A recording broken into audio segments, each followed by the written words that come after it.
Atom fertility Sri Rama Navami సందర్భంగా ultrasound IUI AMH పై 50%, IVF పై 25% తగ్గింపు. ఈ ఆఫర్లు కొత్త పేషెంట్స్ కి మాత్రమే. నమస్తే రమగారు. నమస్తే జయ. రమగారు, బాగా తెలివిగా ఉన్నవారు వాళ్ళ స్టోరీలు చెప్తూ ఉంటారు కదా. తెలివి తక్కువగా ఉన్నవారి స్టోరీలు భలే ఫన్నీగా కూడా ఉంటాయి కదా. అలాంటిది ఏదైనా ఒక కథ చెప్పండి. ఇదివరకు కొన్ని చెప్పుకున్నాం కదా మనం. ఓ ఊళ్ళో పానకాలని ఒక ఆయన ఉండేవాడు. ఆయన అనుకోండి, ఒక కుర్రాడు అనుకో. వాడు ఏదో కొంచెం సుమారుగా ఉండేవాడు. అంత తెలివైన వాడు కాదు, ఒట్టు వెరుబాగులాడా అనేవాళ్ళు వాళ్ళ ఊళ్ళో. ఆ ఊళ్ళో ఏం పని దొరికేది కాదు. సరే ఏమనుకున్నాడు, కొంచెం దూరంగా ఓ రంగాపురం అనే ఊరు ఉంది. ఆ ఊరు పోదామని బయలుదేరాడు. అక్కడ ఏమైనా పని దొరుకుతుంది అని నడుచుకుంటూ పోయాడు. అప్పుడు ఏముంది, పల్లెటూళ్ళలో ఇవే కదా. అవును. నడిచాడు నడిచాడు నడిచాడు నడిచాడు. సరే ఆ ఊళ్ళోకి ప్రవేశిస్తూనే కొంచెం ఒక 10 అడుగులు ముందుకెళ్ళంగానే ఇళ్ళు మొదలైపోయినాయి. ఊర్లలో గమనించండి, ఊళ్ళోకి వెళ్ళగానే మనకేమి ఇళ్ళు వాకిళ్ళు కనపడవు. అవుట్స్కట్స్లో సిటీస్లో లాగానే ఖాళీగా ఉన్నట్టుండి ఒక దారి దాటిన తర్వాత అప్పుడు ఇళ్ళు మొదలు కనిపిస్తుంది. కొంచెం తొందరగానే ఇళ్ళు ఉన్నాయి. ఓ ఇంటి వాకిట్లో ఒక ఆయన ఓ దున్నపోతుని తోకపుచ్చుకుని దాని వెనకాల తిరుగుతూ అది అటు ఇటు గింజుకుంటుంటే, ఈయనవే తొందరగా ఈయనవే అని దాని వెనకాల పెడుతుంటాడు. దున్నపోతు అది దున్నపోతూ అదేమో తోక విదిలించుకుంటూ తన్నడం గినడం చేయటల్లా పాపం. తోక విదిలించుకుంటోంది, అటు ఇటు ఇటు ఇటు తిరుగుతోంది.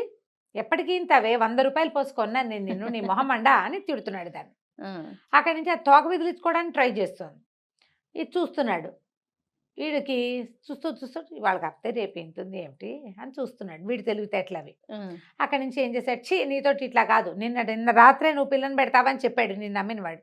పెట్టలేదు నువ్వు, ఇవాళ కూడా పెట్టట్లేదు. పద నీ సంగతి చెప్తా అని ఆ దున్నపోతూ పలుపు వెప్పుకుని బయలుదేరాడు. అదేమిటో వ్యవహారం చూద్దామని ఈ పానకాలు వీడు ఏ పని మీద వచ్చాడు, పని కోసం వచ్చాడు. తన దారిని దాన్ని పోవాలా, పోకుండా ఈ దున్నపోతు వెనకాల నడుచుకుంటూ పోయాడు. అక్కడి నుంచి ఈ దున్నపోతు వాడు, ఈ కుర్రాడు అక్కడ ఎవరింటికో వెళ్ళాడు. ఆ ఇంటి తలుపు కొట్టాడు. ఆ ఇంట్లో నుంచి ఒక ఆయన బయటకు వచ్చాడు. నీ దున్నపోతు నువ్వు తీసుకో, ఇది దూడని పెట్టట్లేదు అన్నాడు. అనేసరికల్లా ఆయన అటు ఇటు ఇట్లా తిరిగి ఇటు వచ్చాడు. వచ్చి దాన్ని తోక పట్టుకుని చూశాడు శ్రద్ధగా. చూశాక, ఇది నా దున్నపోతు కాదు, నేను అమ్మింది కాదు ఇది. ఎందుకంటే నిన్న నేను అమ్మినప్పుడు దీని తోక మీద ఒక జోరీగా ఉండాలి, ఇప్పుడు లేదు కాబట్టి ఇది అది కాదు అనేసరికి, కాదు నేను అబద్ధాలు చెప్తాననుకున్నావా, నువ్వే అమ్మావు, నాకు తెలుసు కదా. మీ వాకిట్లో మా వాకిట్లో నేను ఒక దున్నపోతుని అమ్మాను, నీకే అమ్మాను. కానీ ఈ దున్నపోతు ఖచ్చితంగా అది కాదు. నేను అమ్మిన దున్నపోతు తోక మీద జోరీగా ఉండాలి, ఇప్పుడు లేదు కాబట్టి ఇది కాదు. నేను అబద్ధాలు చెప్తానంటే మా ఇంటా వంట లేదని వీడు, మీ ఇంటా వంట మాత్రం ఉందా అని వాడు, ఇలాగా చెడామడా పొట్టాడుకున్నారు. ఒక 25 మంది చేరారు. ఎప్పటికీ తెగటల్లా ఆ మాట. ఇదేనంటాడు వాడు, ఇది కాదంటాడు వీడు. మన పానకాలు కూడా చూస్తూ నుంచున్నాడు. ఆహా ఏమిటో భలే బాగుంది కదా కొట్లాట అని. ఆ చుట్టుపక్కల చేరిన వాళ్ళు ఏం చేశారు, ఎవరో బాణాకర్రలు గుచ్చుకుని పొలం వెళ్తూ, అరే ఏమిట్రా ఎంతసేపని కొట్టుకుంటారు, కొట్లాట తేలద్దు, ఇదిగోండి తీసుకోండి, చెరుకోకర్ర ఇచ్చి కొట్టుకోండి. ఊరంతా తెలివిగల గారు. అవును. అక్కడి నుంచి కర్రలతో టపా కొట్టేసుకున్నారు. కర్రల యుద్ధం మొదలైంది. జనం అంతా దూరంగా జరిగారు, వీళ్ళు కొట్లాడుకోవడానికి వీలుగా చూస్తున్నారు. ఇంతలో ఏమైంది, సగం కొట్లాట అయిన తర్వాత ఎవరికి దెబ్బలు తగలకుండానే ఈ కర్రలు కాస్త పుట్టుకుని విరిగినాయి. కత్తులు అయితే విరగవు, అదే కదా. కర్రలు విరగవు, కొట్టేసుకుంటే విరిగేసరికి ఆ కర్రలు ఇచ్చిన వాళ్ళు ఉన్నారు. అవురవరా ఫోన్లే మీరు కొట్లాడుకుంటున్నారు కదా, వీలుగా ఉంటుందని కర్రలు ఇస్తే మీరు కర్రలు కాస్త విరిచేసారా, మీ సంగతి చెప్తామని ఆ వాళ్ళు రే కొట్టండిరా వెళ్ళిన అందరూ కలిసి దుమ్ములో పొరలాడి చిచ్చిత కొట్టేస్తారు ఇద్దరిని. అక్కడి నుంచి వీడు వాడు లేచి చూసుకున్నారు. అందరు వెళ్ళిపోయారు. ఊళ్ళంతా దుమ్ము, ఎట్టంతా దుమ్ము.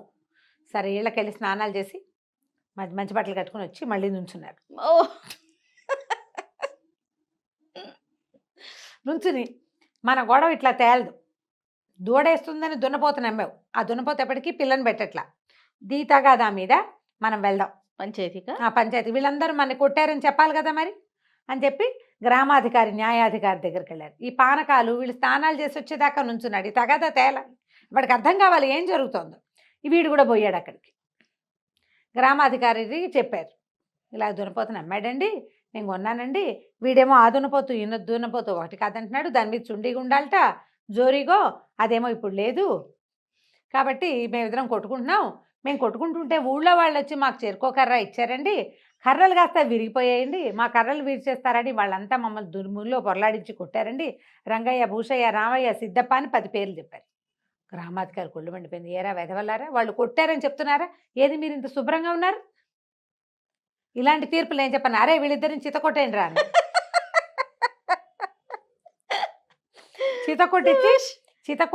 చితకొట్టిన తర్వాత దుమ్ములో పొరలాడిచ్చి నుంచోబెట్టారు.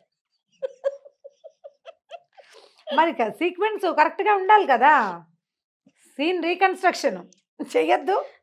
రీకన్స్ట్రక్షన్ తర్వాత దుమ్ము నెత్తి మీద వీపు మీద యథాప్రకారంగా దెబ్బలు. స్నానం చేశాక కొంచెం రిలాక్స్ అయ్యారు, మళ్ళీ పడ్డాయి దెబ్బలు. నుంచినాక ఇప్పుడు చెప్పండి మీ సంగతి ఏంటో. ఇప్పుడు కరెక్ట్గా సీక్వెన్స్ కరెక్ట్ కాదు.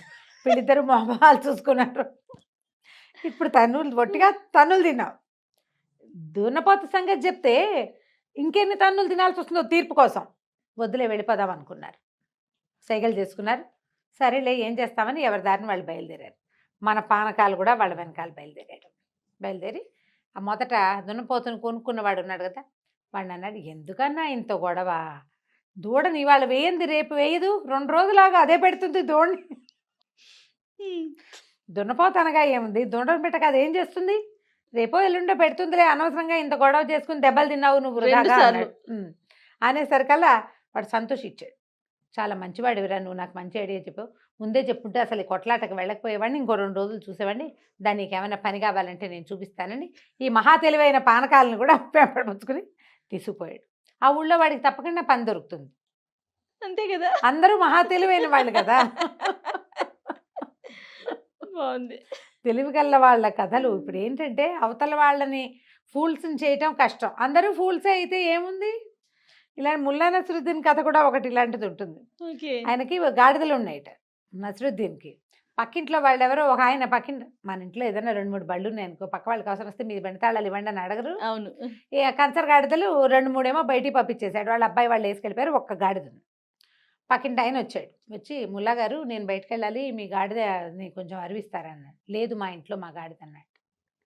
ఇలా 2-3 సార్లు మాట్లాడుతుంటే అందరూ మాట్లాడుతున్నారు, గడ్డి ఏమైనా తెచ్చారని ఆ పక్కన సందులో కట్టేసిన కంచర్ గాడిద ఓనర్ పెట్టింది. పెట్టంగానే ఆయన అడిగట, అదేంటండి మీరు గాడిద లేదన్నారు, మీ గాడిద అరుస్తుందంటే నువ్వు ముల్లా నమ్ముతావా గాడిదని నమ్ముతావా అని అడిగట ఆయన. ఎవరిని నమ్ముతావు? అదే కదా. అప్పుడు ఆయన ఇంకేం అనలేకపోయాడు. ఆయన తెలివది వెళ్ళిపోయాడు. ఇలాగే ఉంటాయి కథలు తెలివి తక్కువ వాళ్ళకి. చాలా బాగుంది. ఎక్కడో చెప్పండి రమ్మ గారు, వెళ్ళొద్దాం ఒకసారి. మన కూడా అలా చేసేస్తారు వాళ్ళు. రైట్ అండి. నమస్తే. నమస్తే.